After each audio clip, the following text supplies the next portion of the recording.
Oh. Oh.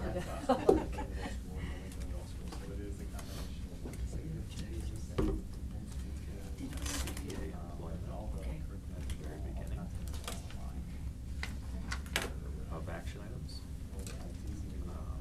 And then we are actually not going to improve the high school course guide. We're going to improve the BLC course guide. Good. And then to the discussion items, we're gonna add, so it's gonna be SCHS and BLC course guide. Oh, I know, thanks for doing that. I wanna know how you Swartz get Creek those Early matching jackets. Middle College. I know. Mr. Kitchen Kitchen is that. Yeah, just add and Swartz Creek Early Middle College. So like right here, Yep. Board discussions will be high school BLC course guide and early middle college. Got it. Day of the week, didn't set any actual dates yet. But D under board action. Okay, all right. Okay.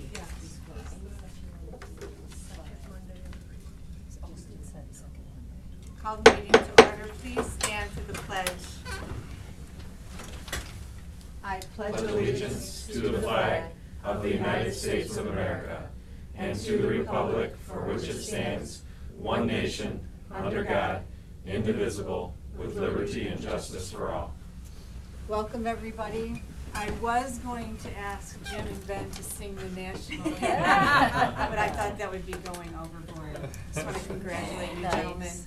Everybody has probably seen the first video, and if you haven't seen the second one yet, it's just as good. So, thank you. I just mentioned to Ben that we could remove a line item from the budget, and that was our public relations. Thank you so much. Thank you. Thanks, Jim, very much. You represented Swartz Creek so well. It makes me very proud, and I know, based on the hundreds, maybe thousands of comments that I've seen, people agree, so thank From you. alumni and from people that are way out of state that have gone here. Australia last Yeah. night. Oh, really? All over. Wow. They So said they thank sang you. good and they were handsome also. I don't know about the second one. And I did see a comment about single moms bringing cookies, so. So with that, I will turn it over to Mr. Meinke for awards, recognitions, and celebrations. Well, thank you very much. So this is a special board meeting. It's a special month. We celebrate in the month of January School Board Appreciation. I will apologize up front. Usually you walk out of here with a lot of artwork and things like that, but unfortunately our kiddos haven't been in school this week, and much to our chagrin, and the weather being what it is. So at the February 13th meeting, they will be showering you with another round of gifts. I do believe you have some things from the middle school here, but there are going to be more gifts coming. So we just want to take a moment to acknowledge the hard work and dedication for school board members. It absolutely is something that takes quite a bit of time and energy and commitment. So going to committee meetings, showing up at evening when it's negative 35 outside, you know, just very dedicated group here, and it's an honor and pleasure to work with each of you. And I'm excited to work with you, Chuck, and obviously to continue working with you, Jessica, and Alicia as you're coming on. But just wanted to make sure we take a moment to recognize you and all of our school board members across the state for School Board Appreciation Month. So, thank you. Thank you. Anything else? It's been a quiet week here, hasn't it? It has been a very quiet week, and so we are really hoping that it starts to warm up, because we want our kids back in school on Friday. So that's our hope, and I think our parents do too. Okay. So we do have a consent agenda before us. However, there are a couple additions. Ben, do you want to share those? Sure. So under discussion items 7D, at the very end, we're going to add the words "and Swartz Creek Early Middle College" discussion. So we will be discussing an additional topic there, so we just added it to that conversation. Under board action items, we're going to shift the letters down. Actually, 8A is going to be SCEA employment.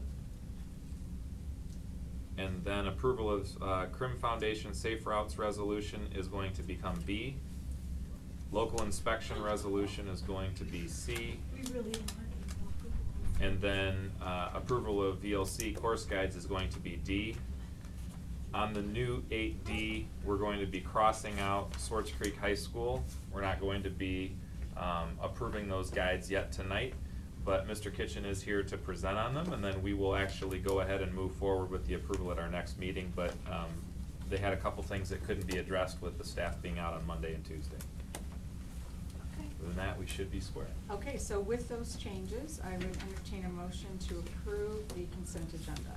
So moved. Support. All right, Jessica, any comments or questions? Hearing none, those in favor say aye. Aye. Any opposed? All right, back to you, Ben, with the superintendent report. Thank you. So, one thing that I'd like to try and nail down, I appreciate all of you responding to me, about a board workshop. I've reached out to MASB, which is the School Board Association. They have been willing to come out and provide a training for the board, especially since we have a few new board members. We could do that training together. The consensus right now that seems to work for everybody that's responded so far is March 4th. I don't know how that's gonna work with you, Tony. It would be from 8 in the morning to 11 in the morning. That is a time that most of you responded. The second choice would have been February 20th, from 3 to 6 p.m. So, obviously, any of those dates that I had proposed, or we could set a different date. It's just a matter of trying to get everybody together at the same time, and hopefully, you know, make sure that we're getting everybody here, as much of you as we can, anyway. So. Would you like us to comment on that? Yes, please. Okay, so you said the 20th or March 4th? Yeah, so it would be the February 20th from 3 to 6, or March 4th from 8 to 11. I didn't know, Chuck, if you had a. No, I, whichever, I can do either day, but I just check my calendar, but whatever, Okay. just have a vote on it, see what most of the members wanna do. Sure. Okay, so I know I'm unavailable on the 20th in the evening. Tony, are you available I can't at do all? the 4th. You can't do the 4th. So, we're kind of back to square one, unless we go, you know, and I hate to have it without Tony, but you know, that might be the nature of one of the situations we're in. I mean, I don't know what your comfort level is on that. The material to read Yes. would be fine if you had to do it then. Are you sure? I don't think I'll be able to get off at that time. Okay. Otherwise, we can try and keep looking for another date, so. Would you like us to look another time? Hold March 4th and look again, We can. just in case? It would be in the evening, if that doesn't, is it gonna work for people to do it in the evening? Or are there evenings available? For most of the board members, the ones that we proposed, February 20th and the 4th were the two that consistently worked, but we can throw out different dates at some point. I'm just trying to get back with them, because they're trying to get a consultant scheduled, so. But they're open to doing other nights, possibly? Potentially, Okay. yeah, so. We can shoot for March 4th, and then I can get with them and see. Okay. Is that all right? Go Yeah. from there. I hate to leave you out. No, that'd be fine. Okay. Okay. All right, so, yeah, so it's been obviously a slow week around the district in terms of students not being here. The cold has just been unprecedented. Very challenging situation. We get calls a lot asking what our criteria is for closing school. Just thought I'd give you a little insight into that. So, in the mornings, I usually, in this time of year, with the exception actually of this week, because we've been making the decisions a little earlier in the evenings, we're in communication with the other superintendents in the county. We're also in communication with the superintendents in Shiawassee County as well as Livingston County, and also Lapeer, and Oakland County. So we try to communicate kind of regionally. We also have communication regularly with the Genesee County Road Commissioner. And the important thing about that is, he might say, for example, we have trucks that have been on the road for a certain amount of time. We just got to this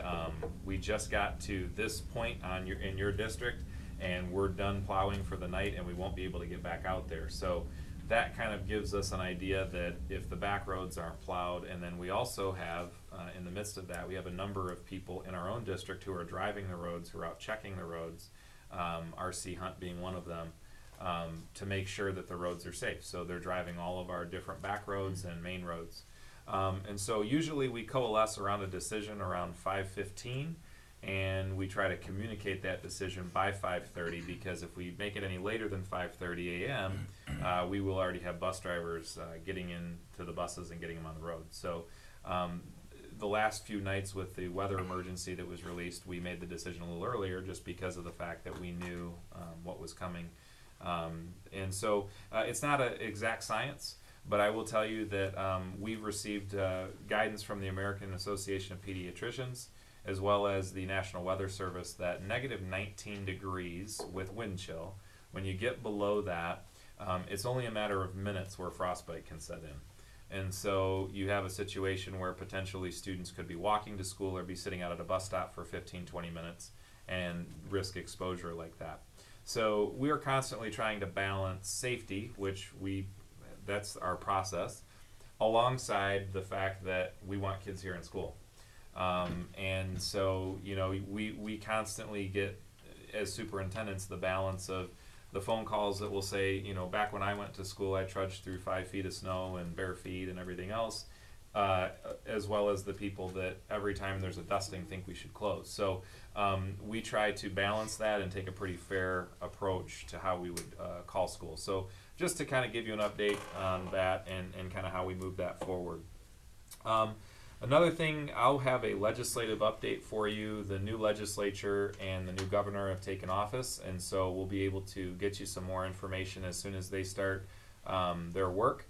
We're going to start to see some numbers coming out of the revenue consensus committee, where we'll be able to find out exactly what they're starting to think in terms of our state aid payments and student funding. This will be Governor Whitmer's first run at proposing a budget, and so obviously you know from her campaign that roads were a big issue. We remain you know, cautiously optimistic, but you know, obviously looking to see that state aid dollars for the school aid fund stay in place. One of the things that we continually talk about is the fact that higher education takes away from the K-12 school aid fund, and so what we're trying to propose, you know, fairly regularly is to keep the school aid fund for its intended purpose, which is to fund K-12 schools. And if all they did was take the universities and put them into their own category, you know, and obviously with the rising tuition costs, we know that they're charging a lot more money than certainly what a K-12 school does. That alone would be enough to get us very far down the road. So it's not even necessarily about increasing taxes or funding, although that's an element of it.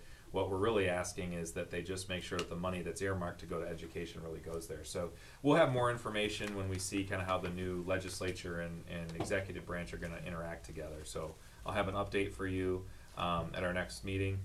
We also have a budget which is forthcoming. We have a finance committee meeting which will be having, I believe it's the 11th of February, is that right? Yeah. So Mr. Ahern and I will certainly be meeting before that meeting, trying to make sure that we have good tabs on it, and the long-awaited budget amendment will be forthcoming. Chris has been working very hard. You know, as you know, she had quite a lot to do and some challenges, but she has really done a lot to bring that in order and build that from ground up. So we'll be excited to hear from her at our next board meeting as well. And I apologize for the length of my presentation, but I am finished, Madam President. Thank you. I just have a question, and I don't need an answer right now, and it doesn't have to be exact science, but do we know how many of our kids live on those side roads that can't be plowed, or they can't get to, or that it's more dangerous to drive on them? Mm-hmm. I have a lot of people who ask me, you know, well, how big is the district? Why is it such a problem? And I mean, intuitively, you know that we have a lot of side roads and back roads, and roads where a bus could slip off. Correct. So do we know that, or do we have any idea? I don't have any hard number to share with you. It's probably something we could explore, and certainly in our transportation department we could put a grid together to kind of show that.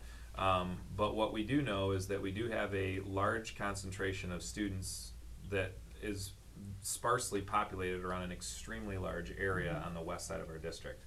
So, for example, last week when we were driving on the back roads out by Gaines and in Clayton Township, there are some roads out there that look very different than the roads in Flint Township or, you know, east of us. So it's not always a tit for tat even conversation. When you're talking about Carmen Ainsworth, they're actually a smaller district than we are, but they're heavily densely populated on paved roads. We have a very large district, especially square mile wise, which there's a large number of kids that are on the west side of the district that, you know, especially in Clayton and Gaines Township, that are living in farms or in some larger plot subdivisions. And it's very difficult to get those roads cleared, especially because if you think about it, we are the southwestern tip of Genesee County. So when the road commission's cleaning all the roads, we're touching Byron and Shiawassee County. So I could find out what the numbers are, but it's really unfortunately not always the same. And so somebody might say, well, why did Carmen stay open and Creek close? It might just be that we have completely different, you know, kids that we pick up. We do know that we do pick up over 50% of our student population, or either 50% of our student population is either bused in or drives to school. And so, you know, that's taking out the parents who drive. Buses on the road are a concern out there. And I don't know that I need an exact number, I was just curious relative, you know, to the number of children we have and where they live. It is an issue. It is. Compared to some of the other districts. It is, and that's a lot of times why you'll see Linden and Swartz Creek, who are similar in some of those areas, even though Creek is a little bit bigger and has a larger commercial area. There are a lot of back roads in Linden as well. I think your explanation was perfect. Oh, okay. Thank you. Well, why don't we just call the road commission? There's only 2 bus garages that we have to deal with. Put it off on them, so it's not on us. That would be the easiest and smartest way to do it. Yeah, The you're ones talking that plow about the for, roads, yeah. for For our plowing whole the roads. district, there's only 2 bus garages. Dan Hudson runs one, and Jim, I don't remember his last name, runs the Flint Township one. They're the only 2 garages responsible for the Swartz Creek district. Just call them. Yeah. Ask them what roads have been plowed and salted. That would give you a good determination of what's going on, so we don't make that call, put it off on them. That's their job to do the roads. Good idea. Yeah. Thank you, Chuck. I Okay, mean, it's just, anything else? to put it off on them, just give them a call, ask them, hey, has all the subdivision roads been plowed? Our subdivision never gets plowed. It's usually the day before it melts. And there's Really? 12 inches of snow on there that's drifting. Ours still hasn't. Yeah, Wow. but how do you know that without driving the roads? You call them, they have a plot map of what they do every day. They could probably email it to you, which would take a lot of this off your plate and say, Sure. hey, we can't get in these roads on the subdivisions. Okay. Did you have a question? No, I just a comment. I think it was good that you commented in all, any of your phone calls out or notifications that, you know, because of the governor's announcement, because of the road commission's, you know, advisement, it gives you more credibility that it's not just, we're just not willy-nilly making a decision. So I think that's always good. Yeah, piece and it'd be nice if it was always an exact science and you Oh, could no. just say, here's Yeah. the numbers and here's this. It's not quite always that easy, but yeah. It's never gonna But there's happen. rationale. Yeah. I just appreciate as a parent that it's been, you know, there's Sure. rationale. Yeah. So they can't question it, hopefully. Sure. And we know you keep the kids in mind always. We so do. That's great. We do. Good, that's the main Okay. thing. We don't have anything under informational items today, but this takes us to our board discussion items, beginning with the Neola policy revisions. So, it's a very thick packet. You had the packet now for a couple weeks. Again, at our next meeting, we kind of go through and officially determine which areas we'd like to select. I don't know if any of you have some questions about anything that's come up, and I can, if I don't have the answer, can get you the answer. Most of these are pretty well laid out. This is the last packet that we'll go through, or that we'll have that's like this. The rest of them will be on the Chromebook and board notes. And if any of you need help getting into board docs, we can facilitate that. Joanne's been through a training now, so she's ready to go. So are you just looking for questions? Yep, if there's any questions on this. Everything was Secretary. underlined, right? That was the proposed changes, cause I read some of them. Yep. Okay. Yep. And then, at our next meeting, we'll devote a little bit more time to it. Okay, good, sounds great. And they know where to find you, either on YouTube Yeah, absolutely. or- Yeah, absolutely. Give me a call, email if you have questions about any of the policies. Okay. And I'll try and find out, exactly what's there. The city. So The city, Crim- the so Crim the, city and Crim partnership, wanna talk to you just a little bit about that. We're very fortunate, I believe Cade is here. I am. Excellent, so, And oh, Teresa. and Teresa's here. You as well? Can't see me back. Thanks for braving the cold. And so I want to give you a little bit of an explanation about this project and what it entails. There is a Safe Routes to School grant that is a federal grant. It's out there. It's available. But it does require quite a bit of expertise to complete the grant. As you know, we do not have professional grant writers on our staff that we employ. And so Adam Zettel actually brought this to me. They are the ones that are actually going to hold the contract. So the city is not necessarily asking us to approve their resolution, but what they're really looking for us to do is to agree that we would partner with them in a 50-50 venture. I will tell you that based on, looking through the budget and looking at where we're at, this is something that we didn't have budgeted for, and we don't have the money in the budget for it this year. And so our funds, our portion of the fee, which would amount to about $22,000, would come in the next fiscal year. So we would have to actually budget for this. But the idea is that we're actually going to be utilizing the expertise of the Crim Foundation, and these two have a unbelievable track record, like 100% success rate getting this type of a grant. And so they're going to partner with us to help us with that. And I'd like to just let them talk a little bit about their role in the process and maybe what this grant, this $600,000, could be used for and how they see it maybe impacting the safety of our students in Swartz Creek. I guess, do you want me to come up with it? Sure, that'd be great. What was their names and who do they work for? The Crim Foundation, I'll let them introduce themselves, Okay. Teresa and Kate. Hi, I'm Teresa. I'm from the Crim Fitness Foundation. I'm Kate Surface, also from the Crim Fitness Foundation and a Swartz Creek graduate, class of 2006. So happy to be back here. Thanks for having us today. We just took it slow and steady to get here. Really what we're talking about is applying for a Safe Routes to School grant for 3 of the schools here, Swartz Creek Middle School, Elms Elementary, and Cyrene. Yeah, and so Ben kind of already mentioned that this is a partnership with the city of Swartz Creek, and we were initially brought on board by the city itself because they're really interested in making Swartz Creek a far more kind of walkable, healthier community. It's kind of funny that we're talking about transportation a lot today. Today's probably not a day where you're really thinking about, oh, I want to go take a walk or actively get around, but we do know that we do have a lot of kids that do live within a walkable distance of our schools here. I wasn't fortunate enough to be close enough to Morris Elementary School when I grew up, but I was always jealous of the kids that could ride their bikes to the school. So, and the 3 schools that we have outlined here are the ones that are within the city limits, and we think that there's a really great opportunity to make some strategic improvements to the infrastructure on and around those campuses to really make it safer and easier and really more fun for people to be able to choose walking or biking to get to school instead of relying on their parents driving them or relying on your bus system. And part of what we do at the Crim is we talk about if we encourage people to walk, we encourage people to bike, we need to build the space where they can actually do that. So we would be looking at like how many kids live in that area that go to the school, how far away is that? We would do some mapping, we would do some surveys to the parents, the teachers, and even the students and ask them, are they even interested in this? What kind of programming might they want in place to support the kids if we're encouraging kids to walk? Do they have pedestrian safety? Do they have bike education? Do they know how to do those things safely? Do we have any signage to let parents and visitors know to slow down in those neighborhoods and say, hey, our kids walk to school?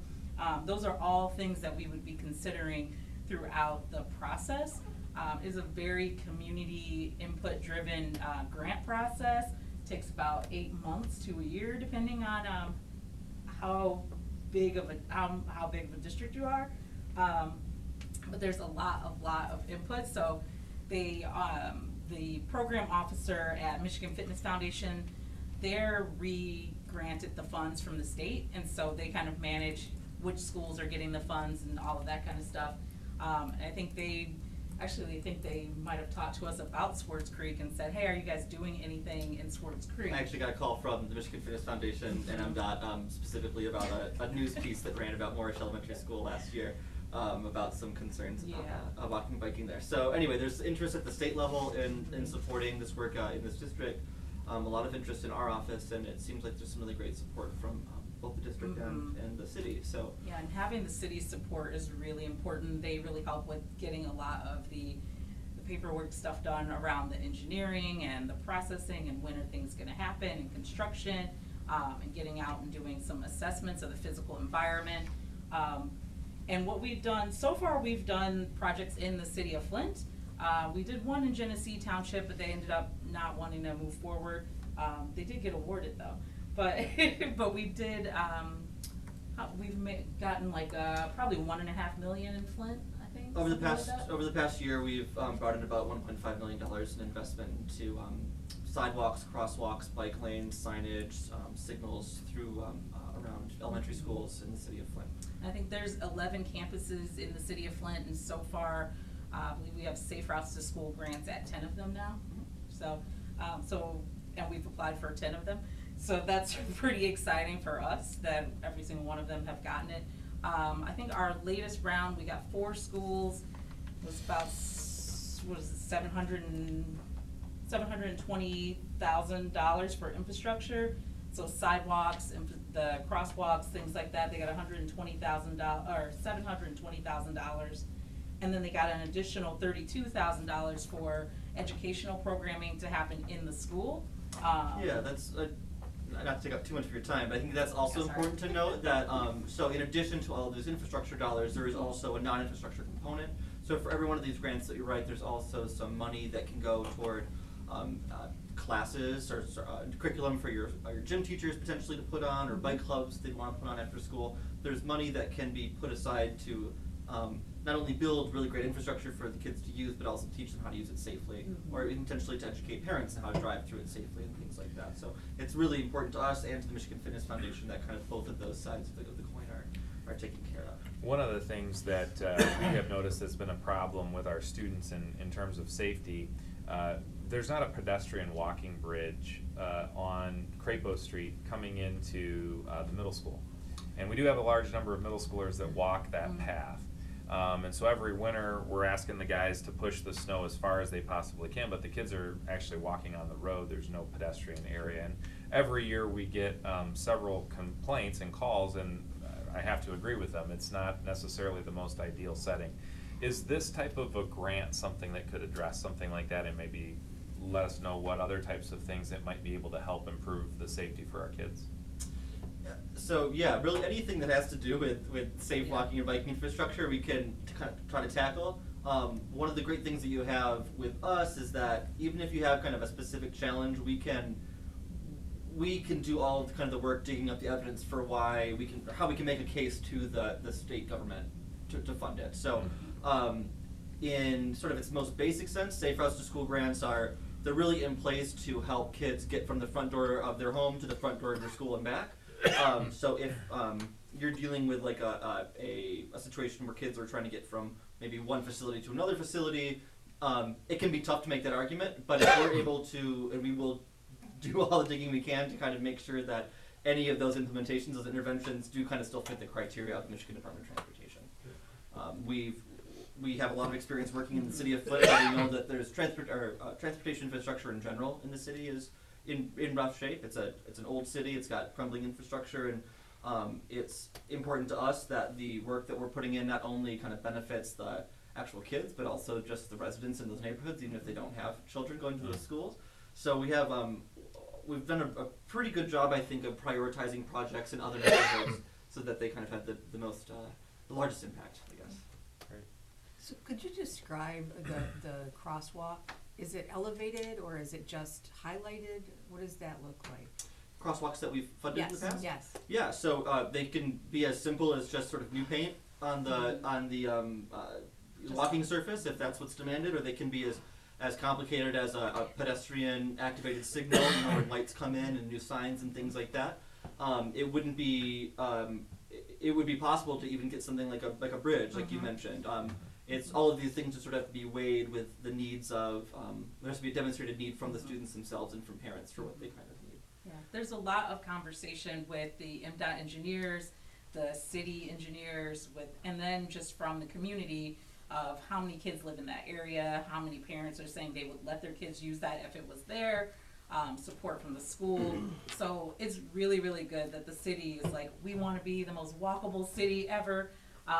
Because a lot of our challenges come when the when the city is not supportive of a maybe a more unique solution. So the fact that Adam, I think, has been very supportive of some unique solutions, I think is going to be helpful for you guys. This is a $600,000 grant It would be up to. that would be shared by the city of Swartz Creek and the district. So we can apply for up to $200,000 per building through K through 8 building. So we're looking at the three buildings, the middle school, Cyrene, and Elms Road School for this round, which could mean up to $600,000. It would mean there'd be that much investment around those schools. It would be, the city is the Act 51 agency. That's the agency that kind of handles the transportation things. So they would be the one that the $600,000 is being funneled through to get that construction done. What we're talking about here is potentially splitting the cost between your body and the city to just compensate us for the time and the work that was going to go into the writing of the grant. Yeah, so it's really a question, but I think to help clarify, our investment is into the Crim Foundation to be our grant writers to potentially get the benefit of having implementation in the city that comes back to the benefit of our students. But what we get out of it is the fact that they're going to do the legwork to apply for the grant. Now, my follow-up to that, it's really a statement, not a question, but my question, you mentioned 8 months. So is your timeline that you figure you have enough research to be able to apply for that grant within that 8-month time frame? Yes. That time frame is based off of when application periods are. So we know that there's an end of October application period, and that was the kind of goal that we were looking at. Duration of grant, do we know what that is? So we were looking at us starting the writing in March, so doing all the gathering of the data and stuff, starting that around March, then you apply in October. We would probably answer some questions from them, from the grantor for about a month or so, and then you get awarded the grant, and the contract is a year. And then it just really depends on when MDOT is able to come and do the construction too. So they may, I think we applied for a set of schools in Flint, last summer, and they're getting construction this summer.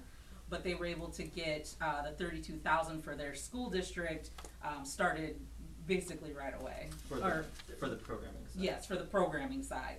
So I could, if I can clarify that. So if we were to apply, or if this were to be accepted today, we would hit submit on that grant and submit that to MDOT no later than October. We would probably have a little bit of a back and forth with them, as there always is. They're always trying to drive the price down. It's our job to keep that price high, right? So you're getting the most bang for your buck there. And then the construction, the programming, those bike clubs or that curriculum or whatever, those could start really immediately as soon as that award happened, which would likely be early 2020. And then the construction would really just sort of be whenever that lined up with MDOT's construction calendar, which we always know is sort of tough to predict. We usually say 1 year out, but you never really know with MDOT how long it's going to be.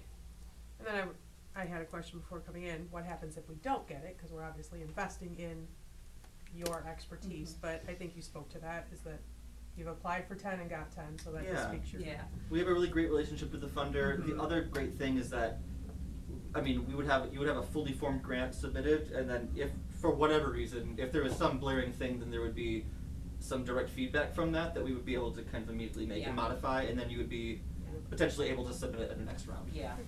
And they generally let us know along the way if they see anything that looks strange, if they think we don't have enough surveys. Kate Kate has their cell phone numbers. Now they're very communicative with us. So, you know, as soon as we start the process, we will let them know we're planning on applying. We go to network partner meetings where there's other consultants like throughout the state that they work with some other schools. So maybe like the UP, there's a couple of schools that are doing it. And so we all kind of meet and let the grantors know we're planning on applying for this, what's in the pipeline, how many schools are applying, is this an appropriate ask, should we change this, can you come out and walk it with us, can you come out and meet some of the parents, so we've done that before too, they've done site visits, so they're really, really involved. Our program officers, we call them, they want it to be a successful application because it's kind of their portfolio of schools. So they want it to be successful. Yeah, so, I mean. We're pretty confident, is what we should say. We're very confident, but they will let us know as well. But they do let us know. So we'll know if there's something wrong, we'll know well in advance before October. Through the president, can I ask a question? Sure. Okay. When is it actually awarded then? So when you apply for it, what's the deadline? And then what's the time frame that they award it? How many days is it? So we'd be turning in at the end of October, Right. 2019. And then when do they have to come back with it? So they, usually a couple weeks, they'll come back to us and say, you'll need to make some modifications if you want Modifies to or be approve? competitive. What was that? Modify or approve? Yeah, exactly. Yeah, So typical grant. so for instance, this year we turned in one in at the end of October. We knew by the end of the year if it was awarded. Great. And we are waiting for that contract to start spending the money, but we're kind of expecting that any day now, so. Good. That was my first question. Yeah. Who administers it? Who administers the grant? I know you said the city does. Yeah, But so. there's always an assigned administrator. It wouldn't be Adam Zetto. Who would it be that kind of does that? So I think it would be Is it? Adam. Well, it'd be Either- someone on city staff. Mhm, And yeah. If, we weren't gonna take on the role of the whole administration side of it. If we were, then that'd be a conversation that we would probably have to have with the city. Yeah, I would like one of our staff members on there too. I mean, we're paying half the fee to get into it. And it affects the schools more, right? I mean, it's a walking grant, but Yeah. you would think that we should have. We should have representation there, yeah. That's all I'm asking, before we jump into this. And then the conceptual drawings, when you submit them to the state, who does the conceptual drawings? Your firm? So we will work with Adam. Yeah, so the city would probably contract the actual engineering drafts out to a third party, since neither of us are engineers. But I would be able to provide essentially the drawings that you would be able to examine to see basically what the change would be, and then we would send it out to a third party to do the actual full drafts. That would be submittable to a construction company or to a contractor. Well, okay. I wanted some input on that too. If it's gonna be benefiting the schools, we should have an administrator from the school there. Yeah, we can definitely assign one of Instead our. of somebody just from the city. This is benefiting schools, right? Yeah, Really? absolutely. Well, Yeah. that's why I'm asking that. I don't Yeah, know why we would absolutely. have somebody from the city doing it all, and we're not. The main looking out reason is just because we don't have an engineer on staff. But Adam did go to Swartz Creek School, so he should know some of the stuff. He should know some of this stuff, A yes, couple but more. we should have Yep. an administrator. I can say that literally everything that I turn in, everything that we submit, it has to be backed up by Yep. stacks of data saying that students and parents are asking for it and will use Good. it. So, And yeah. We the have to city have wants a- one more question on Morrish Elementary. That needs something there, but that's in Monday Township. Right. Yeah, just on the other border of Flint Township, and it serves a large subdivision, Hyde Park there, Mhm. and the subdivision next to it. Who, if we wanted to do something with them, who would do that? We would be looking at, it's Mundy Township, so we'd be looking at probably the road commission and the In township. the townships, yeah, In it's- the township. Mm-hmm. They would be the ones They that have a to lot of kind traffic there. Yeah. Yeah. So where yeah. we know that Morris is a specific challenge, and it's a challenge that I That's where it personally really needs a want to take crosswalk. on. My Yeah. boys went there for a while. Yeah. Yeah. I know that school, Yeah. so. I used to have to help the kindergartners across the street. Mhm. Yeah. So And it would that's a be, high-speed yeah. road. That's a Yeah. high-speed Yeah. road, and those people are cruising down there 50, 60 miles an hour. Yeah. I think some of our hope was, so to answer a couple of your questions, when we work on the Safe Routes grants, we have to have some kind of a letter that says that the superintendent of the school district is on board with the application.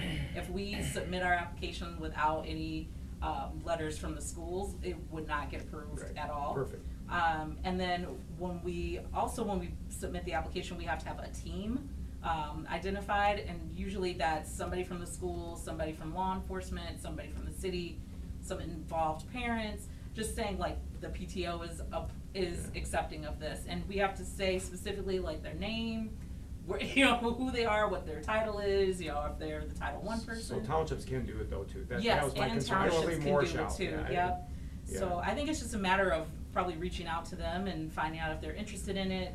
Maybe if they see, you know, some other schools in the area go through the process, maybe they would be hopeful. Well, you know, we're gonna, reach out to. I would think that Morse would complain if we did it for 3 schools and not one of the Yeah. busier schools. That's my concern. We would Yeah. love to sort of prove to you that we're good at it, and then maybe next year we can come up with another set of schools. Deke and Gaines really don't have anything that's populated around them. Morse has a heavy population. And one other quick question, do schools ever administrate this grant by themselves, if they did have the capabilities of grant writers? Not in this area. Flint City hasn't done it, nobody. Not in this area. Okay, Mm-mm. that was my only other question. Yeah, The Flint not City in this grants are area. administered by the city of Flint. No, no. We've written all the grants for the city of Yeah, Flint I was schools. trying to think of any other schools, Give a but, question. Yep. yeah. Thank you. And first, Flint, we had the 10 schools, and we kind of did like You 3, better watch and the then money if 3, they're and administering then the grant 3. down there. So- Exactly. We'll keep up with that. No one's gonna We do get a couple sick at a around time. that. I have a comment first, and then, Thank you. one last question, and that is, in part for full disclosure, as a member of a cycling club, I attend the CRIMS SAGE meeting, the Safe and Active Genesee for Everyone, so I've had interactions with both Teresa and Cade, and they've been really wonderful, and the feedback during those meetings, hearing people in those neighborhoods talk about their safe routes, some of the things that have happened, whether it's the crosswalks or whether or not it's the yard signs or whether or not it's, I forget how, traffic taming, Task right? force, yeah. That just a variety of different things that they've done in those interactions, so I have to say personally, I am excited to hear something like that for here, and as I said last time, you know, it would have been nice, my kids went to Morris too, for my kids to be able to walk or ride to school, or even to middle and high school. That's not gonna happen, but if we can make it better for the kids here in the city, that would be awesome. It's a great start, in my mind. And then, secondly, there's an area, isn't there, like, there's a proximity around the school that this affects, Mhm. correct? Because the one on Elms may be able to tie in, I'm assuming, to the route or down fully to if the bike route or the pedestrian, the trail happens from Norco, from the Genesee Valley Trail down, that there's a chance it can even tie into the school. Yeah, I think it's bringing it Potentially, right? all of our projects have to be within a 2-mile radius of the school buildings themselves. So that's kind of what we consider to be a reasonable walking and biking distance. On a nice day, someone could bike 2 miles, we think. And the fact that sort of the middle school and Cyrene are so close together, that means we can really kind of combine some resources. And actually, I mean, they're all within a 2-mile radius of each other. So we, if you have one project that's going to kind of exceed that $200,000, that amount that a single school would get, by bundling them together like this, we can really focus on a larger project, and that's definitely within our. That allows me one more question, please, Madam President. The 200,000 per school, I mean, that's the maximum you can get. We're not saying we're gonna get that, but that's what you're shooting for. Okay, Right. that was another thing, just so everybody's not underneath the impression that we're gonna get 600,000. They may come in and say, we're giving you 480, they may massage it a little bit, and it may not be everything. Okay. Any Good other point. questions for Thank you, you. sir? Go ahead. Just a quick question. So, the mission here is safe schools, okay, to and back and forth. Kids on bicycles, are they gonna be encouraged then to ride, I mean, they ride on the street then? Would that be Middle Road also, or would that be through the study? I mean, it's hard for me to imagine a 2nd grader riding down Middle Road Sure. on a bicycle by Good themselves. question. Yeah, because they got all the bike You're lanes, mixing, exactly right. yeah, you're mixing, you know, kids and traffic and. Yeah. and, Yeah. So I believe each municipality has its own actual rule, or is supposed to have its own rule about how old a child can be before they are required to ride their bike on the street. I'm not sure what Swartz Creek's is, in Flint, I think it's 14 or something. Yeah. But anyway, so we probably have to figure that out. We wouldn't we wouldn't be doing anything that parents weren't saying that they were comfortable with, right? And there's a whole surveying process that really lets us know what parents and kids feel comfortable, feel excited about regarding walking and biking. And then the other side of that is, if we do decide to put some type of infrastructure in that would encourage kids to bike on the street, we would then really urge you to pair that with some programming that would teach kids how to ride safely, that would maybe do some messaging out to parents and drivers to watch out for kids riding on their bikes in the street. So we wouldn't want to do one without the other, and all of that can be funded through this. I'm excited, let's do it. And again, it is, if the parents are like, we only want it if it's protected, then that's what we write in there, or if they're like, we're not comfortable with that, we only want to encourage middle school, or we only want to encourage teenagers, then we would do that. It's very much driven by what is this community saying, and we have to have all of that proof and information into our funder, or they'll say, you don't have enough parent voice here, we're not gonna fund that. So is there a survey going out in March to the schools, to the community, to the parents, We will. PTOs? We would put that out kind of as soon as all of the things were signed and everything was agreed on. We would start that survey. Start collecting the data. So just to recap, and I think all of you have had some excellent questions. I think it's important when we have, the experts here to get those answered, but just to be clear, what we're really approving today is an agreement to partner with the city 50-50 on this.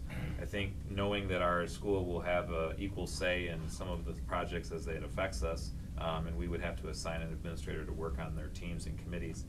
We're not actually entering into agreement with Cremor. We're actually just agreeing to work with the city as a 50-50 partner. So understanding on the financial end that this money is not going to be coming out of the fiscal year 18-19 budget. And so I've talked with Adam about that already. And so they're going to hold the contract, but we'd be looking at next year, which obviously you can see the timeline of when that's coming. Next year, would that money come out of the general fund? Probably. It's possible that depending on the project, you could make an argument for building and site. There's definitely no bond funds that can be spent on those projects, but you could potentially use building and site dollars if it was a project that resided on the property of the school. So some of our school property extends over, I was mentioning the pedestrian bridge, that may be a building and site approved purchase. And anything that wouldn't be approvable or allowable under building and site, we'd have to look at. Or the path at Elms that we talked about, Correct, that would, as far as the school property right. would end. Right, Okay. so what we would have to do is say if we're gonna commit $22,000 to this, we would have to know, once it came down to it, the projects and what we could classify as building and site versus what we could classify in that and do a percentage on the 22,000. Okay. And I like that we get the value of you having done this for many schools and organizations and your insight into what will make this successful. So thank you. And so Cade, you graduated in 2006. Yeah, with Austin. With Austin, Yeah. my son. Yeah. And you're a singer. I am. Yes. Just wanted to mention that, to anybody who was interested. A very good singer. Awesome. It's good to see you again. Thanks, You as well. both of you, for Thanks a lot. coming tonight. Thank you. And you're free to go if you'd like, or if you wanna wait to see how we vote. You're welcome to do that too. All right, Thank I might you. stay here where it's warm for a little while longer. Okay, we now have the elementary delivery model. So this is a topic I brought up at our last meeting. I'm at a point now, we've done a little bit of, we've had some conversations internally, we've had some conversations as a board. I'm ready to start going out there and communicating some things and getting some feedback from parents. My communication plan would be that sometime tomorrow or Friday, I would send out a communication to all of the elementary school families. We're looking at holding 2 kind of town hall open houses for elementary parents so that they can come and give feedback to us, but also get questions answered. We're also looking at a survey that would go out through Google so that they can provide input and feedback, and that would certainly give us some insight. I think usually when I send a communication out, shorter is better. But with this particular one, because there's a lot of moving parts, I've kind of gone towards the sharing as much as we possibly can, even though I know it's a lot of information for people. I'd like people to be able to understand why would we even be talking about this. And there's a variety of reasons that stem from financial to curriculum to class size and all of those things. And so that's why we're having the conversation. There's pros and cons. And so I wanna put those all on the table so everybody can see that. So, I'm gonna start communicating about that this week, but I wanted to just, toss it out if anybody else had any questions, or, if you'd like to prefer to wait until, the communication goes out. I just didn't know if there was any feedback from you guys, if you needed any questions answered. Any questions for Ben? Is this going, is this because the board wants it, or because you're looking at it, Ben? I mean, I don't wanna get, because I've already got some feedback from a lot of parents Sure. that come into my business, and because this is where we're combining the schools, maybe the potential, Yeah, what you so talked about last month. it's not a board, I guess to answer your question, it was not a board-initiated conversation. I initiated the conversation based on the fact that we have a variety of issues, in terms of efficiency. And so regarding that, I wanted to put that communication out there, and get some feedback from people, and certainly all the feedback that you're getting and everybody else is welcome and needed. I just know that a lot of people are against closing any of the elementary schools and combining them. I don't know if it's an overwhelming amount, but that's what I'm getting, and I don't really have a horse in the race.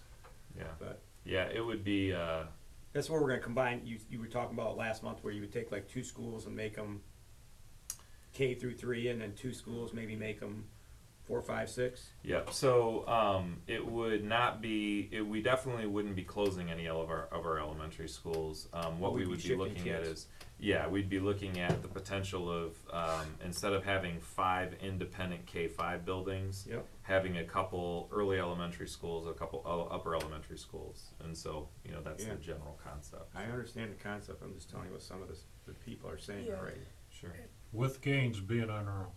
Gains would be on their own. Yeah. And that's where it's coming from.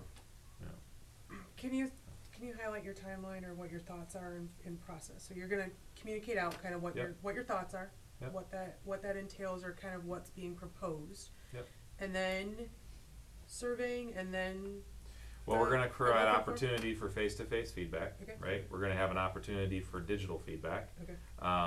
and trying to get the conversation, from our parents who are there, and then being able to have some data to help us, decide what the best course of action is. Okay. If we decide that we want to realize the benefits of the financial side of it on top of the other benefits, we would have to understand the challenges, right? So it's not just I'm not trying to paint this as if there's not going to be some challenges. The challenges really surround parents, and that's a factor. I mean, it's a real factor. So, but we need to get that data and then have some further conversations. We would probably want to know the direction that we're going so that we could make a decision and communicate to people. I would say sometime, early April, because at the end of the day, you're putting that off for, you'd either not do it or put it off for, indefinitely or whatever you're gonna do. But we'll have hopefully gathering some data so that we can know what direction we wanna try and head. And why I'm asking that, I think we can all assume what we think are going to be the challenges that people come back with, or the questions that they have.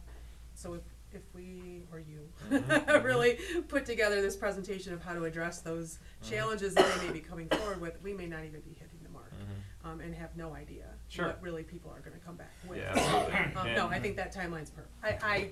When you originally said it, I think it was more of a roadshow and then feedback, and I don't think that would work. I think you need the feedback first. Yeah, we need to get the feedback, and then as we do our presentations, hopefully encourage people to, come out to those and get some information. So with that timeline, we'd still have enough time to factor that into the budget for next year. If you had information by April, to make any changes or adjustments Correct. by the end of our approval in May. Correct. Okay. Is there a component to your staff to get their feedback and, Yep, so we've started to, communicate that structure? we've started to have communications. Unfortunately, Rod and I didn't get to every building yet. Every time we've tried to go to Elms and Cyrene and the high school, we've gotten ourselves canceled from school. So we've missed a couple of those buildings, but we will intend to get to all of them. We've been to the other buildings and had conversations just internally, talking with teachers, trying to get some feedback. the staff is gonna be mixed on it. There's a lot of them that are gonna be excited about the potential of, you know, having more opportunities to collaborate, share the workload, be more efficient. You know, having more hands to do the work obviously makes for, you know, a happy staff member. But I think in general, change is not, you know, usually, you know, change just to change isn't good. So you have to have a good rationale for why you'd wanna make the shift. But I think in terms of, the staff, you know, they've been relatively positive on it because I think they see the benefits outweigh the challenges, but, we need to hear from our parents too, you know, so. Is there, would it open an opportunity that they can apply for different positions, because essentially their roles kind of change? So is it really like an organizational restructure, which I've been through and had to like reapply for my jobs? From the early elementary school perspective, or from the elementary school perspective, yes, there would be the potential for that. We operate, when we do our high school staffing, for example, we try to give teachers some priorities, if you will. So teachers might say, you know, I'm just putting a hypothetical out there, I don't know exactly how this would look, but they might say, I really would prefer to be a second grade teacher.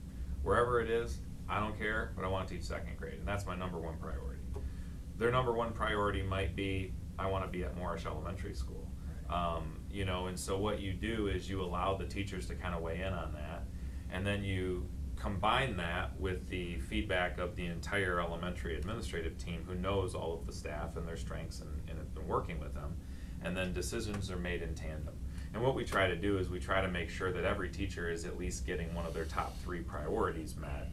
But ultimately, we're trying to build the best structure for students. So you want your best literacy teachers teaching first grade, second grade, kindergarten. You know, those are where you're gonna wanna place them. So, you know, some teachers have more of an expertise in STEM or math, you know, and so you're constantly looking at teachers' strengths and where their best fit would be, their skill sets combined with the skill sets of the people you'd be putting them with, their preferences. So it is a little bit of it is quite an undertaking.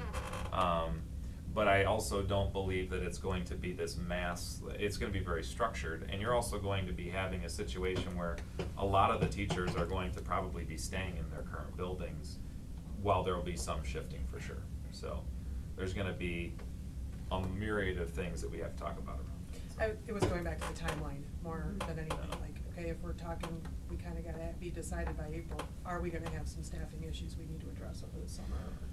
No. Yeah, well, you know, we're gonna end up, we already have, I think, 2, you know, we're gonna end up with probably 4 to 7 retirements, which is an annual thing. And so if there is you know, as you look at our budget, we forecast, you know, for a loss of students, then you're not hiring back all of those positions, if you will. So through attrition, right, you're building your staff every year to match your student number.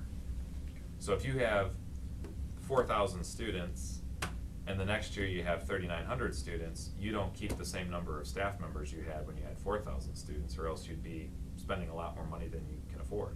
So that's why staffing is an important piece, and we usually do that in April, May. So before we would go into that, we'd wanna know the direction that we're going. It's pretty complicated.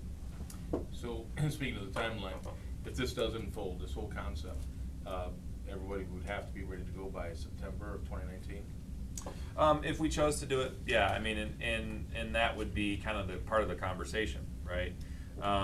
So yes, by September of 2019, we are pretty confident in the logistics end. It's actually not all that big of a shift.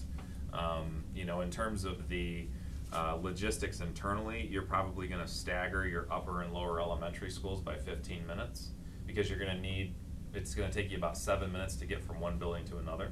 So you make that happen. The transportation side of it's pretty easy.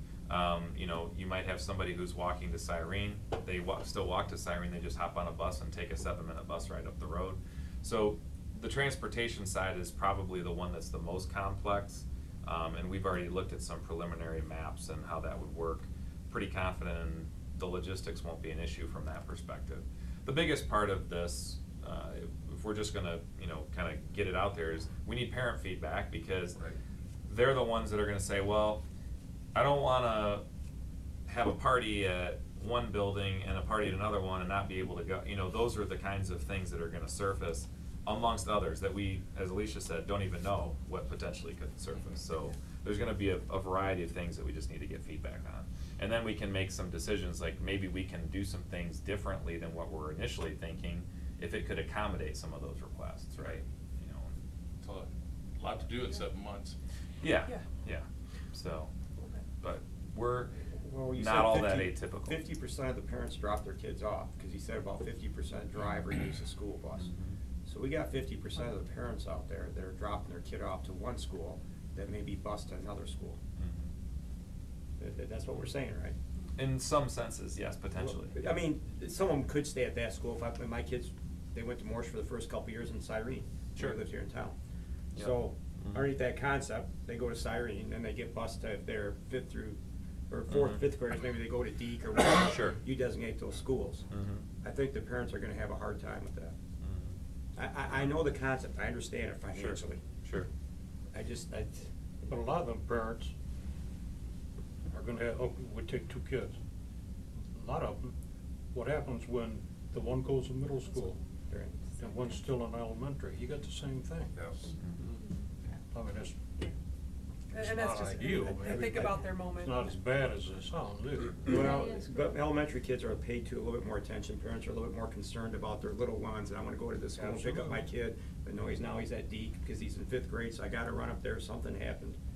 And we just passed a millage, and I think it's very raw with the parents that, hey, we passed and got this money to help the schools, infrastructure, now they're gonna be switching all these schools around. I think there's gonna be a problem with the parents. Maybe, I could be wrong, I would look at it that way. I passed the millage, my kid goes to Cyrene, he's in 5th grade, I understand the concept, now he's gonna go to Elms, he walks there, gets bused over there. I live near Cyrene, I don't know. I think if some of you have little kids, you might not think that. Jessica, you had a question. Well, just, I remember Ken speaking about, I think Lyndon did this a few years back, and at first, I think, to the point that you're talking about, that we as humans kind of don't like change, and big change scares us. That's really it. It's the fear of how is it gonna affect me, or am I gonna lose something that I want, or that I'm accustomed to, and it's a matter of that flow. But Ken was saying, now after some time, Lyndon's really, they're good with it, it's gone better. Have you, as a superintendent, talked to some of the other superintendents in the area who've already done this? Cause like Fenton does this, right, and Lyndon does this? There's a large number of And so- districts all over the state. Yeah. There are more But even districts, locally, there are more districts that do something different than what we do, much more than, we're kind of antiquated in what we're doing. Okay. So most districts have already, especially the higher performing districts, they've already taken that leap. But it is change, and the benefits, you know, obviously as we present it, there are challenges, but there are also some great benefits. Student achievement is one of them. But yeah, the places that have done this, similar to what Mr. Melke has said, it's, you know, and what you've said, it's, the change is not positive at the beginning. They're, you know, people are not sure what, you know, what that's gonna look like, you know, cause it's change. And then, almost to a T, when you talk to those parents 6 months in, they say, I can't believe we did anything different, right? So some of it is a little bit of an adjustment. You know, we just have to make the ultimate decision if it's the direction that we would like to go. I think if we make the commitment to stay in our current structure long-term, it will definitely hinder long-term results, just as it is just a reality check. So my comment to the bond conversation would actually be, you know, as we look at, the bond dollars are set aside for certain projects that are gonna happen exactly as we promised. So there's nothing that's gonna change what we're doing with the bond dollars. What might change slightly though, would be to say, you know, we have these dollars allocated for classroom furniture, and if we think that it's a potential in the next few years, we might be looking at this elementary model. You wouldn't wanna spend all kinds of, you know, hundreds of thousands of dollars on desks and chairs for upper elementary school when you're gonna be in early elementary school. So part of the conversation is actually to be more frugal with the bond dollars and understanding that we should understand our programming, which is a very separate thing from the bond. The bond dollars are going to be spent in the proper way, but how they're spent in terms of we're buying bigger chairs or smaller chairs, there is an element to that conversation. Now, we're not right now gonna be buying any of that stuff, cause number one, we don't have our money yet, but we're not even looking at the furniture piece until towards the end of the project, but we should be thinking down the road several years versus reacting kinda last minute, so. So just putting the conversation on the table and getting some feedback, so. So more to come, I'll send out the conversational, it'll be a long communication, I'll make sure each of you get it, you know, and then we'll start to get some conversation generated around it. Maybe I could be wrong, maybe the parents all be for it, and I'm all good, because it sounds like a better education system, the way it's structured, but. I would be shocked if they were all for it, but, you know, it's gonna be a conversation of weighing out pros and cons, and, you know, like I said before, I'm certainly never gonna come out, there's almost never anything that's this great new silver bullet that everybody's gonna be so happy with. You know, there's usually decisions, right, and we're looking at pros and cons on almost everything, but I think it's worth at least exploring and having the conversations, and especially looking around other places like Grand Blanc, Davison, Linden, Fenton, and the other districts, you know, places that have done this, so. That was my only other question, is, does it change our middle school structure? Is it 1 through 5 that you're Yeah, there's proposing? nothing, That's it. the middle school and high school is completely. Okay. Oh, there's other Yeah. districts I know that, like, pull 6th grade Yeah, out and stuff yeah, like that, no, so- we're not okay. having any conversations about that. So Okay. it'd be K through Got it. 3 and then 4, 5? We would do K2 and then 3, 4, 5. Okay. Yep. Thanks, Bud. Yep. Thank We you. look forward to hearing more, appreciate it. All right, we have another discussion topic, which is the course guides and early middle college. So, I'm just gonna ask Mr. Kitchen to come up first, and, we pulled the Swartz Creek High School, course guide off of the approval list for tonight. We're gonna have that come next time. There are a couple things that need to be updated and are still not completely done. I thought Mr. Kitchen could give a very brief update on some of the highlights and then some of the things that you still need to change with your staff that hasn't been here for a week, Yes, and for sure. hopefully be able to address that. We'd like you to do it in song. How about interpretive dance? Are we sure? Yeah, I was waiting for Kate dance. can sing. We didn't even get a. That's right. Well, basically, we've gone through, we've cleaned up the student registration guide. We don't have any new courses that we're adding, but as I shared with academic achievement, we do have some name changes that have been updated in here. For example, we have a Law 2 class, which was formerly Criminal Justice. We've changed our computer programming 1 and 2 to be more relative and relevant to the students, and those names are becoming coding concepts, and then advanced coding and game design. So we think students will get fired up. The content doesn't change for those classes, but we feel like that name is going to engage them more because it's more relevant to their life.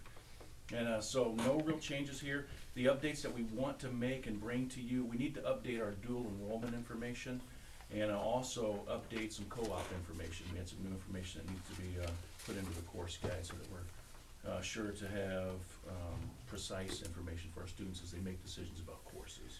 And just so you know, as a matter of approvals, there has to be a board-approved curriculum guide on an annual basis. It's just kind of you might see little to no changes to this document. Some years we might go in and say we want to make a lot of changes to it, but every year, one way or another, we have to officially take action to approve it. And that's actually from the state of Michigan and our pupil accounting laws, we have to do that. So when you have the updated dual enrollment and co-op information, you'll get a digital version of this that's updated, and we'll also have a hard copy at our next board meeting for approval. Mr. Kitchen? Yes. It's actually for you and Dan both, because it's in both guides. I even made a note. What page am I on? 6. So right in the beginning, online it was 6. There's a grid that shows the amount of credits and like a guideline. The electronic version of was page 6. I don't know where it is. I don't think it's in there. This? Is it? No, there's like a. This right here? No, it's like a proposed 4-year plan. You know what I'm talking about? I don't see it. Yes, page 15. Oh, okay. Probably. Okay, my electronic version of was 6. Yeah, 16.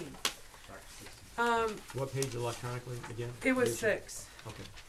So, Now, I know enough, that, so it states previously that you have to have 24 credits, or 6, so you're taking 6 credits every year. You have 23 to graduate, but this, if you add it all up, is only 18 credits. So, I mean, I know that means you need other electives, but I could see a parent not necessarily understanding all that. Okay. That, like, oh, I only have to take 2 classes my senior year, like Yeah, what? So I'm gonna jump in, so the short Okay. version is, hi, I'm Daniel Nolan. Sorry. Director of the Virtual That's Learning okay. Center over there in the middle school. And with that 4-year plan, that's something that the counselors and adults work with students Yeah. and through the EDP process, and that's something that, having those one-on-one conversations and filling in the boxes, students can take home. But we wanted this in the course guide, so as parents and students are looking at it, if they wanna do one at home, it's readily available. Maybe having the words required courses, because these are all requirements by the Michigan, merit curriculum. Correct, yeah, And that's the so maybe foundation. having, helping people understand that these are the requirements that they have to graduate. Because I look at it and I see really across the board in 9th grade, my child has no electives, and that's not necessarily always true, right? I might decide to take my world language class in 10th grade, or I might decide to take my health and PE class a little later, even though for some we don't recommend that. It's not necessarily always going to be in this order, so maybe looking at that potentially. And then back to the list of, the math just didn't add up for me. It's, again, the electronic was different.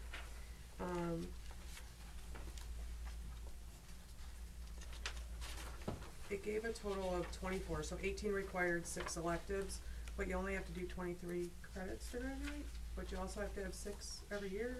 Yeah, so you're gonna attempt a total of 24, Yeah. and Swartz Creek is kind of giving students a cushion in case something happens in life and Okay. they fail 1 or 2 classes. The minimum requirements is 23 that Okay. are total credit 23 with making sure they've got the state required courses met. Okay. That's good. And you got a little cushion built in there. Oh, Yeah, 'cause That's sometimes great. No, students I like have that. some- That's good. Yeah. Just in case, yeah. Things happen. Yep. Because if you fail a class and you are putting your requirement right at that point, you can't get there. I like So, it. you know. Put an extra $1,000 for Yeah, checkbook, just in exactly. case, a little cushion, I made an error. Yeah. Okay, perfect, I like it, I understand. And then it's a dual question. I don't know if you haven't even presented on yours. Oh, yet, no, you're sorry. fine. I'm So, jumping on this. the online version for high school, is that a virtual learning class, or are they different? Like credit recovery. Well, actually, I have a question too, is the, what did they call it? Yeah, attendance violation recovery. Yeah, Can you explain that? yeah, that's actually, it doesn't exist anymore. It Okay. was- And that's another thing that needs to be tweaked and come out, because students used to be penalized for missing a certain number of days. We don't have that anymore. Okay. We grade students based on their knowledge of the content. Okay.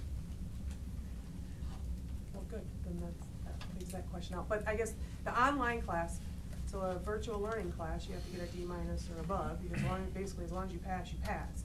But in the online curriculum, in the high school one, it says you have to have a C+ or better to pass that class.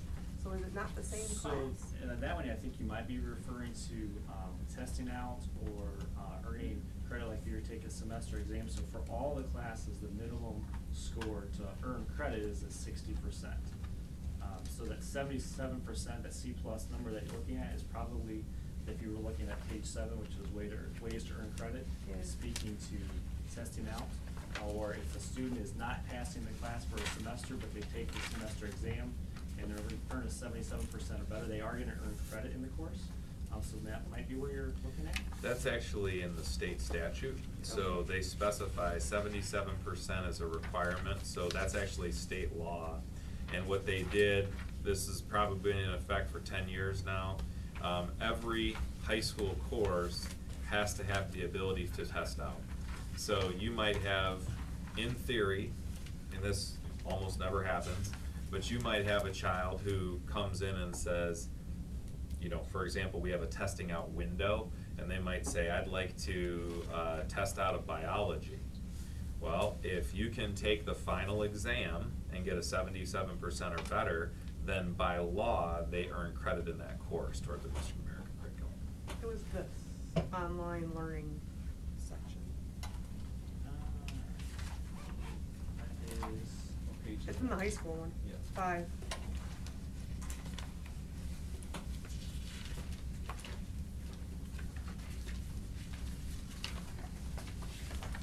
And it might be what you're keeping, I don't know. Yes. So this will be something that we were correcting, and it has to do Okay. right along with, that, you know, if you failed the course content, but you get a C+ on your exam, you pass the course. Okay. It doesn't count towards your GPA, or you're not getting a GPA score for that. So how does that affect them, and do they just drop that point? Is that a correction? Am I incorrect in that? No, so I was steered him wrong for a second. So that online section on page 5 was really, back when, several years ago, the state put 21F into effect. So the schools couldn't just tell students they couldn't take online courses. They could take a minimum of 2 up to 2 if they wanted to. But the school districts were allowed to put some rules into place, so you couldn't just have a student who was getting D's say, oh, I want to take an online course, and the school couldn't tell them no because that wasn't in their best interest. So those guidelines were put in place to, not to limit or discourage students, but to make sure we were putting students in a position to be successful. So I think it's in red right now because I believe that Mr. Kitchen is reviewing that just to make sure that it's the practice that they want to go forward. Does that sound right? Yes. Yeah, I guess my question was whether is there a difference between an online high school course and a virtual learning course, or are they kind of one and the same? No, we've worked to make them the same level of content. So if a student doesn't want to take the class, but wants to take the final to earn the credit, is that what I heard you say? They could test out They before can the class. test out, so do they have access to the materials that were provided for the class and the syllabus or whatever that they would need to then be able to be prepared for the test? So every year, the students they fill out an application, say, hey, I'm interested in testing out, and I want to test out an econ. And the parent signs it and brings it back. So towards the end of the year, we'll give the student a textbook and the syllabus, and so they have the summer to review the information, and they come back before school starts, and they take that exam. Okay, so That's the not traditional too little, test too out. late if they decided to do it and it was too late in their school career. Correct. Okay, got it. I just wanted to make sure they weren't, so they have the opportunity to be very prepared when they Yes, take the yes. exam. Okay, Yes. thanks. You do see a lot of kids attempt it, that are trying to get to a point where they don't need to, sit through the semester. I would say the pass rate's not real high. I was just gonna ask that question, Yeah. what's the percentage? I'm Not- interested in that. Yeah, I don't know what the exact percentage is. Do you know, Mr. Nolan? Well, so it kind of depends. So every year it kind of fluctuates. So a lot of students test out of econ or want to attempt to test out of econ. We find about a quarter of the 25% are successful. And then there's some years where gym, the physical education course is pretty high because we have a highly motivated group of students that can bust out the mile and things Mhm. like that. And there's so it varies, but it's never, for any course, it's never above 50%. Really? Correct. Yep. In the testing out period. In the testing out period. Yeah, okay, I just, Yeah. Which, if you think about it, that's because we're basically asking a student to take a whole semester's worth of material, study, and come Take a on one test day and out, take yeah. a test, yeah, so the quarter, I think, is a significant portion. It proves why they need to be in class. well, that's what I'm saying. Because we're yeah, teaching that's them. all a waste of time, I mean, Yeah. you gotta be in class. Yeah. Most, Okay. all of our kids do. Good, thank you. Any changes to your VLC guide that you want to talk about? No, the high school and the VLC work closely together, so our course guides are gonna be pretty similar. Just looking to add there's a coming soon section that's probably on page 30 of the printout, 31 digitally. And so working with Kickstand to provide lots of potential online elective courses. It's entitled Coming Soon is because I still have some details to work out, but wanted you to see the direction we're headed.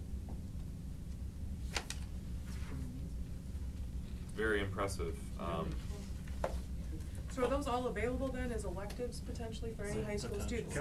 So right now, we're, the coming soon part, and that's why it's only in my, guide, is because we're, kind of testing it out, wanna make sure everything works before slide it over to Jim. When you think about the power of, you know, the opportunity to offer these courses with the Virtual Learning Center, we're really, as we talked about earlier this past year, we're really trying to take that in a different direction than we did when it was the Academy. This is a very impressive opportunity for our children, so. Mr. Nolan, I know that the board has the graduation requirements policy here. This isn't something that we're asking you to approve tonight, but could you maybe just talk a little bit about the early college program that you've been working on and give them a little bit of a heads up so they can ask some questions about that? Yeah, so actually Rod and Jim and I have been working together to submit an application for the early college program, which is basically where students come back for a 13th year to earn college credit, but they're still a high school student. So I kind of said that confusingly, so let me back up a little bit. So the early college program is where a student can come back for an additional year. They're still considered a high school student, but they're taking college courses. And the school district will pay for those courses.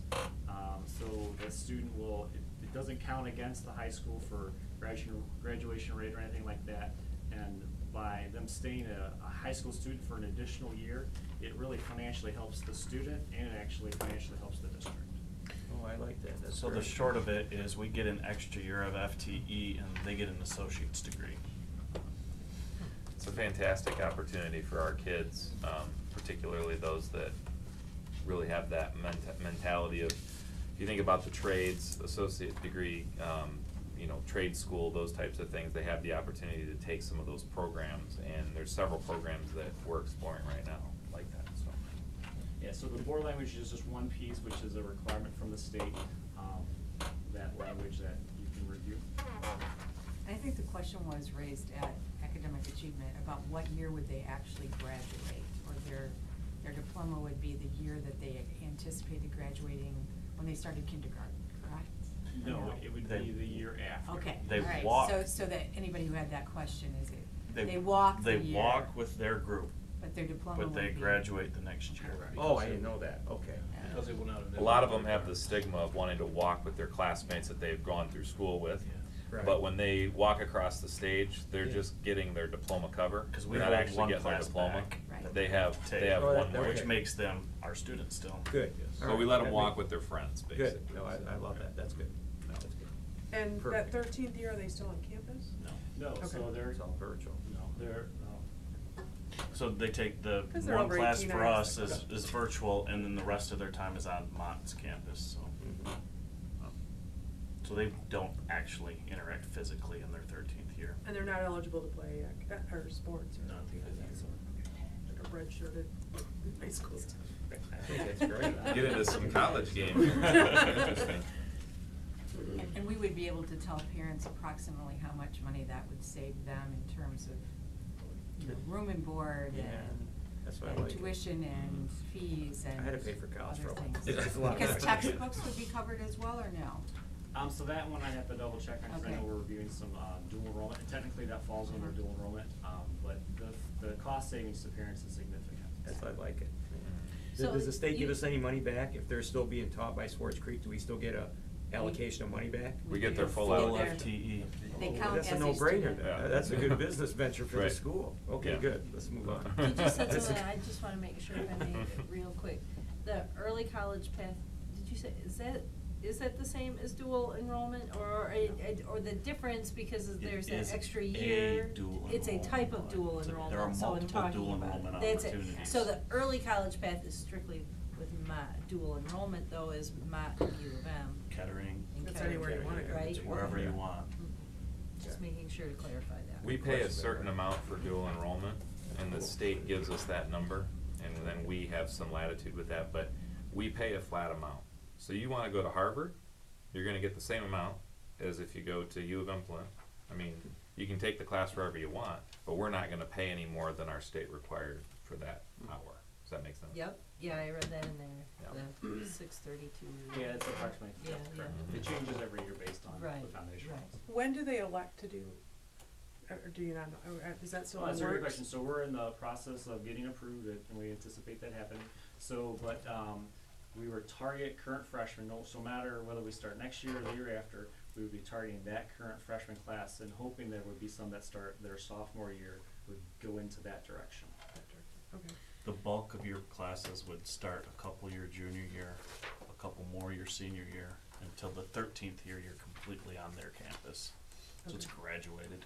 and are those, the mock courses, are they fully funded?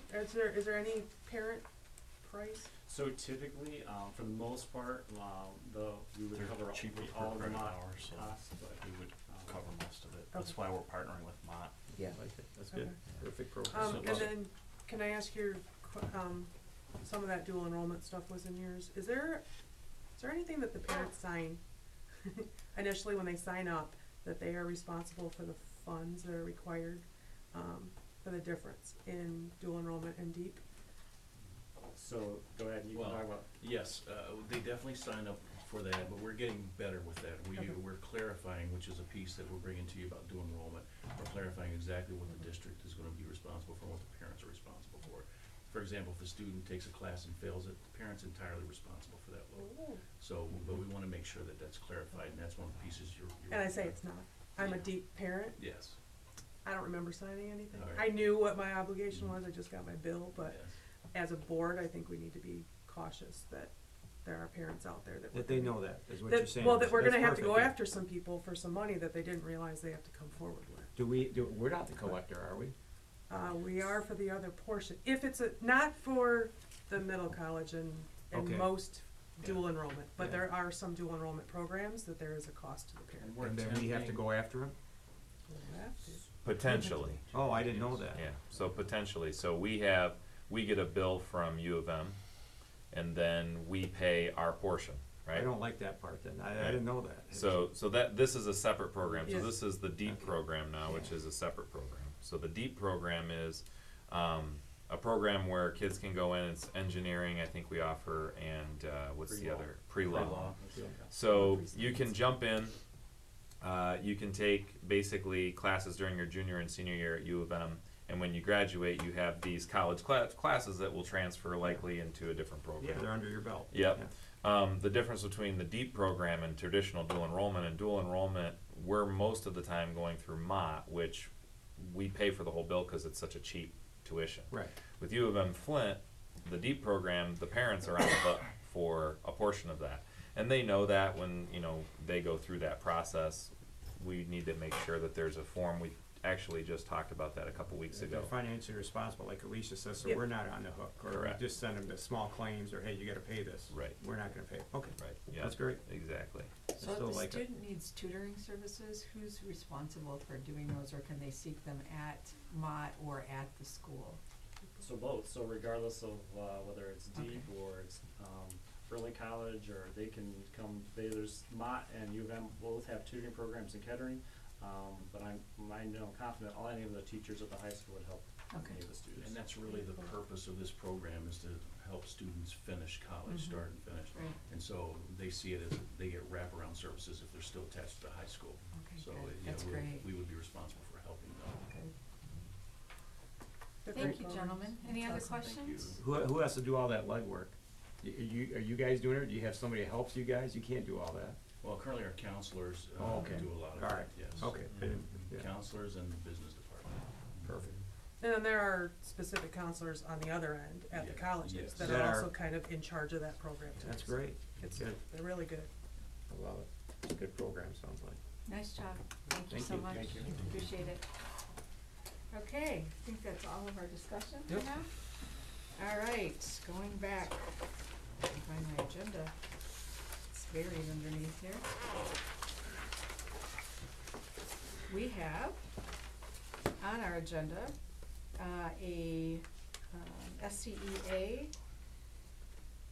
employment topic, right? Yes, we are fortunate to have SCEA employment, and so I'm going to ask Mr. Heatherton to introduce our new teacher candidate. Absolutely. Do you want to come up to the Sure. stage here? And so we are fortunate to be able to do a little interviewing mid-year. Doesn't usually happen, but Jody has been filling in at Cyrene in an open 5th grade position. Jody is a former Swartz Creek teacher. She was for the most part, a Gaines Elementary science, art, and technology teacher. Back when Mr. Gibbons was the principal at Gaines Elementary, did almost 15 years with us. And then she left and took a chance in the business place as an instructional technology specialist, in which she has been Google certified as a teacher, Google certified as an educator, and has an amazing background in science, technology, and STEM.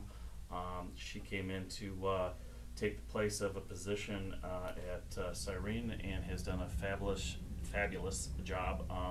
Basically working with those kids, those parents, building relationships, creating rapport, and getting everybody on track.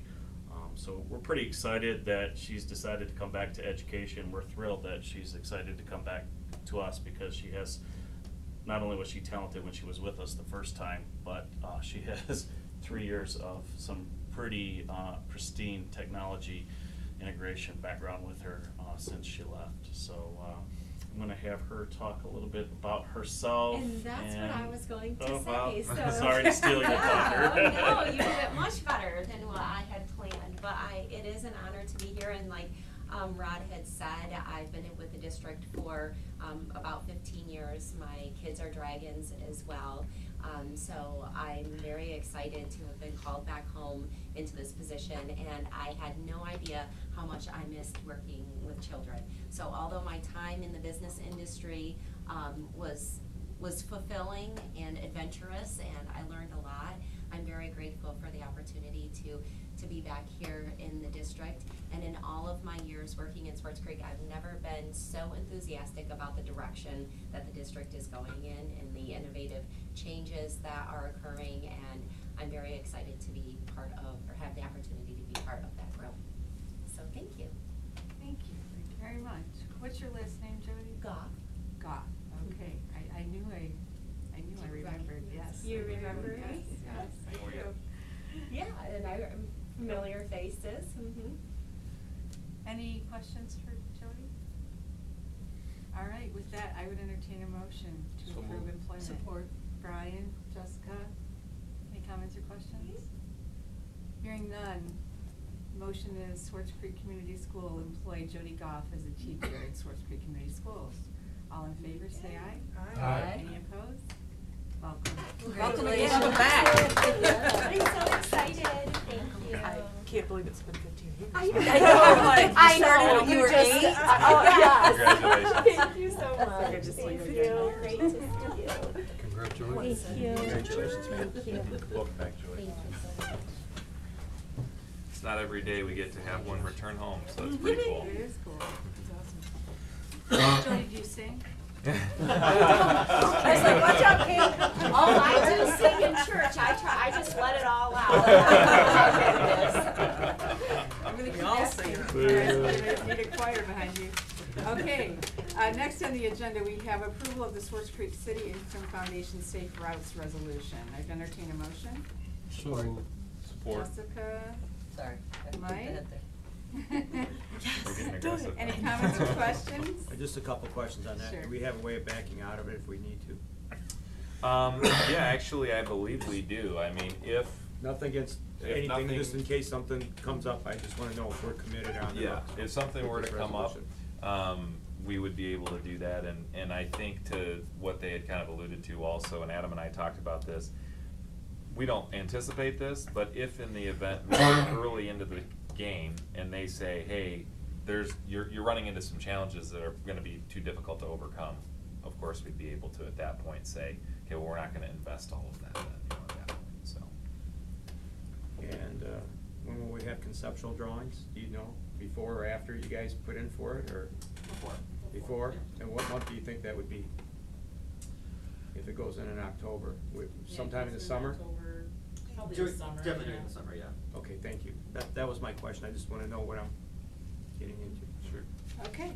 Be it resolved that the Swartz Creek Community Schools Board of Education approves a partnership with the city in support of their resolution as presented. Those in favor say aye. Aye. Any opposed? All right, Cade and Teresa. Thanks, guys. Thank you for being here. Thank you. You're free to go now if you'd like. Unless you'd like to stay more. All right, next we have the approval of the Thank Swartz you, Creek. make sure you do a great job for us. Thank you so much. Swartz Creek City Local Inspection Resolution. I'd entertain a motion. So moved. Support. Mike, Tony, any comments or questions? We talked about this last Mhm. week, or last month, I month. believe, yeah, No, last week. earlier this month. Yeah, Just to be clear, this Are is they just bonded? for the city. okay, yeah. So in order to do this for Mundy, Gaines, and Clayton, we have to sit down with them and agree to those same terms. So this would just be for 3 of our buildings, or 4 of our buildings. We would actually have to, for the others, entertain separate agreements. So it's gonna be an ongoing conversation. So far, we haven't seen resistance to it, especially in Mundy Township, but we need to sit down with Gaines and Clayton as well. And Monday uses, they have a dual inspector, right? Swartz Creek and Monday. What's Yep. his name? I'm not sure of his name, but I know that they share between the 2 of them. And actually, I believe that Mundy holds the contract with him. Yeah, they and subcontract to Swartz Creek. They subcontract to the city, yeah. I think we should know the person's name. Yeah. I mean, we're voting on a building inspector, and we don't even know who it is. That's all I'm saying, Ben. Yeah, well, it's actually, could be multiple inspectors I was gonna say, depending on because who it it really is, just so. It could be actually multiple. Well, usually, doesn't he have a normal building inspector? I can't grasp the name right now. I know David very well, Geiger, and I should have called him. Yeah, I I read this. probably. I'm sorry.